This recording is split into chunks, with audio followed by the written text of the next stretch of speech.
शक्तीपीठ महामार्गाला पाठिंबा द्यावा यासाठी सरकारकडून अनेक नेत्यांना आमिष दाखवली जात आहेत असा गंभीर आरोप केलाय राजू शेट्टी यांनी।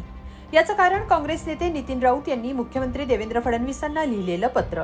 या पत्रातून नितीन राऊत यांनी शक्तीपीठ महामार्गाला पाठिंबा असल्याचं म्हटलंय, पण यावरून सरकारकडून नेत्यांना पैशांचं वाटप केल्याचा आरोप शेट्टींनी केलाय। नेमकं काय घडलंय, नितीन राऊतांनी मुख्यमंत्र्यांना लिहिलेल्या पत्रात काय म्हटलंय आणि त्यामुळे राजू शेट्टी यांनी आरोप काय केलाय, सगळं पाहूया सविस्तर या व्हिडिओतून।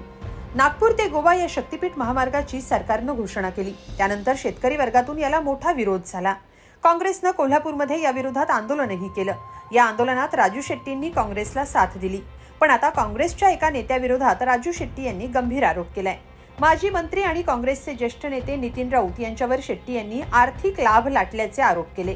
नितीन राऊत यांनी शक्तीपीठ महामार्गाला पाठिंबा दिलाय, तसं पत्र त्यांनी मुख्यमंत्र्यांना लिहिलंय। त्यात त्यांनी म्हटलंय की दिल्ली हैदराबाद कॉरिडॉर, समृद्धी महामार्ग आणि प्रस्तावित शक्तीपीठ हे तीनही महामार्ग म्हणजे सुवर्ण त्रिकोण होऊ शकेल।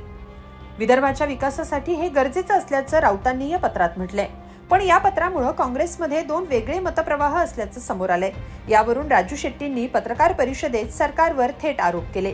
शक्तीपीठ प्रकल्पाचा खर्च 33,000 कोटींवरून वाढवून 86,000 कोटी आणि नंतर थेट 1.6 लाख कोटी रुपये करण्यात आल्याचा आरोप त्यांनी केला।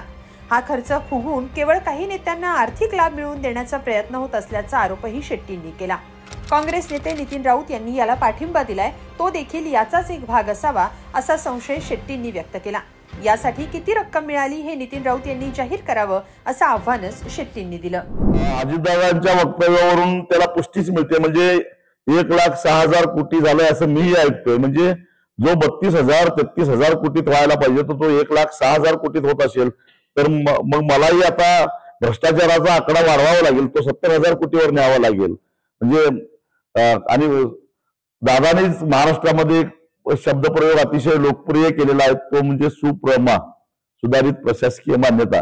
त्याच्यावर जास्त स्पष्टीकरण दादाच करू शकतील, कारण सिंचन घोटाळा त्याच्यावरच आधारित होता, तेव्हा हे होणारच आहे मला माहिती आहे। अजून तो 1.5 लाखाच्या वर गेला तर आश्चर्य वाटायचं काही कारण नाही, पण मुळात झाला पाहिजे ना, आम्ही तो होऊन देणार नाही। शक्तीपीठ महामार्गामध्ये फार मोठे आर्थिक व्यवहार होणार आहेत। 30-32 कोटीमध्ये तयार होणारा रस्ता 86,000 कोटीमध्ये करायचं त्यांचं कारस्थान चालू आहे। म्हणजे जवळपास 50,000 कोटीपेक्षा जास्त रक्कम याच्यातून वरच्यावर अलगद लोण्याचा गोळा काढावा तसं काढला जाणार आहे। आणि त्या 50,000 कोटीमध्ये हिस्सा मागणारे सुद्धा अनेक आहेत, विरोधी पक्षात नाहीत असं म्हणायचं काही कारण नाही। आणि त्यामुळे नितीन राऊतांनी असं जरी म्हटलं असलं तर मला माहित आहे की याच्यात आर्थिक हितसंबंध असल्यामुळे अनेक लोक याच्यामध्ये असणार आहेत।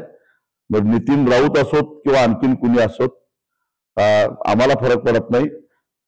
हे 50,000 कोटी रुपये या राजकीय नेत्यांना आणि ठेकेदारांना आम्ही पचवून देणार नाही। मुळात या शक्तीपीठ महामार्गाची गरज नाही, कारण हा कर्ज काढून हा रस्ता जो होणार आहे ते शेवटी टोलच्या माध्यमातून महाराष्ट्राच्या जनतेलाच ते कर्ज फेडावं लागणार आहे, हे आम्ही होऊन देणार नाही। दरम्यान कितीही दबाव आला तरी शक्तीपीठ महामार्ग होऊ देणार नाही असा निर्धार शेट्टींनी व्यक्त केला। आता शेट्टी यांच्या या आरोपांवर नितीन राऊत काही प्रत्युत्तर देतात का ते पाहावं लागेल।